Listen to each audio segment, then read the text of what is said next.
କଣ ଆପଣମାନେ ଜାଣନ୍ତି ମୟୂରଭଞ୍ଜ ଜିଲ୍ଲା ପୂର୍ବରୁ ଏକ ସ୍ୱତନ୍ତ୍ର ରାଜ୍ୟ ଥିଲା ବୋଲି ଏବଂ ଦୀର୍ଘ 1000 ବର୍ଷରୁ ଉର୍ଦ୍ଧ୍ୱ ଏଠାରେ ଶାସନ କରୁଥିଲେ ଭଞ୍ଜ ବଂଶର ମହାରାଜମାନେ। ଆସନ୍ତୁ ଜାଣିବା ମୟୂରଭଞ୍ଜର ସେହି ଗୌରବମୟ ଇତିହାସ ବିଷୟରେ। ପ୍ରଥମେ ମୟୂରଭଞ୍ଜର ରାଜଧାନୀ ଥିଲା ଖିଚିଂ ଏବଂ ସେହି ସମୟରେ ଏଠାରେ ତିଆରି ହେଲା ପ୍ରସିଦ୍ଧ ମା କିଚକେଶ୍ୱରୀ ମନ୍ଦିର। ପରବର୍ତ୍ତୀ ସମୟରେ ଏହାର ରାଜଧାନୀକୁ ଖିଚିଂରୁ ସ୍ଥାନାନ୍ତରିତ କରାଗଲା ଏବଂ ନୂତନ ରାଜଧାନୀ ହେଲା ହରିପୁର। ହରିପୁର ହେଉଛି ଭଞ୍ଜ ରାଜବଂଶର ଏକ ଗୌରବମୟ ଅଧ୍ୟାୟ।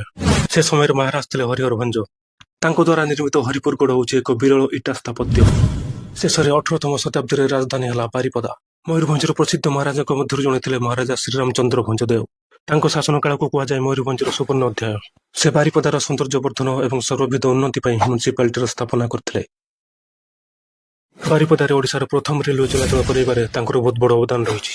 କଟକର ଏସିବି ମେଡିକାଲ କଲେଜ, ଉତ୍କଳ ସାହିତ୍ୟ ସମାଜ ଗୃହ, ବାରିପଦାର ଜୁବଲି ଲାଇବ୍ରେରୀ ଏବଂ କଟକର ରେଭେନ୍ସା କଲେଜ ଏସବୁର ନିର୍ମାଣ ପାଇଁ ସେ ଦୟାବାନ ହୋଇ ଅର୍ଥ ପ୍ରଦାନ କରିଥିଲେ। ଏବେକାର ବାରିପଦା ଏମ୍ବିସି ଜୁନିୟର କଲେଜ ସେତେବେଳେ ମହାରାଜଙ୍କ ପ୍ୟାଲେସ ଥିଲା, ଯାହାକି ଇଂଲଣ୍ଡର ବକିଂହାମ ପ୍ୟାଲେସ ସଦୃଶ ନିର୍ମିତ କରାଯାଇଛି। ଆଜିର ଶିମିଳିପାଳ ଜଙ୍ଗଲ ପୂର୍ବରୁ ମହାରାଜାଙ୍କ ହଣ୍ଟିଂ ଗ୍ରାଉଣ୍ଡ ଥିଲା। ପରେ ଏହି ଜଙ୍ଗଲକୁ ୱାଇଲ୍ଡ ଲାଇଫ ରିଜର୍ଭ ଭାବରେ ସୁରକ୍ଷା ଦିଆଗଲା।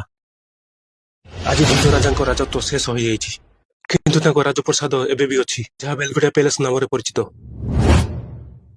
କଣ ଆପଣମାନେ ଜାଣନ୍ତି ଶିମିଳିପାଳର ନାମକରଣ କେମିତି ହୋଇଥିଲା? ଏହି ନାମଟି ଶିମୁଳ ଗଛରୁ ଆସିଛି, ଯାହା ସେହି ଅଞ୍ଚଳରେ ପ୍ରଚୁର ପରିମାଣରେ ଦେଖିବାକୁ ମିଳେ। କିମ୍ବଦନ୍ତୀ ଅନୁସାରେ ଭଞ୍ଜ ବଂଶର ପ୍ରତିଷ୍ଠାତା ଆଦି ଭଞ୍ଜ ଏକ ମୟୂରର ଅଣ୍ଡାରୁ ଜନ୍ମଗ୍ରହଣ କରିଥିଲେ। ଏହି କାରଣରୁ ମୟୂରକୁ ତାଙ୍କ ରାଜ୍ୟର ପ୍ରତୀକ ଭାବେ ଗ୍ରହଣ କରାଯାଇଥିଲା ଏବଂ ମୟୂରଭଞ୍ଜ ନାମକରଣ ହୋଇଥିଲା। ଏହି ଇତିହାସର ଇଣ୍ଟରେଷ୍ଟିଂ ଫ୍ୟାକ୍ଟ କଣ ଲାଗିଲା କମେଣ୍ଟ କରିକି ନିଶ୍ଚୟ ଜଣାଇବେ। ଜୟ ଜଗନ୍ନାଥ।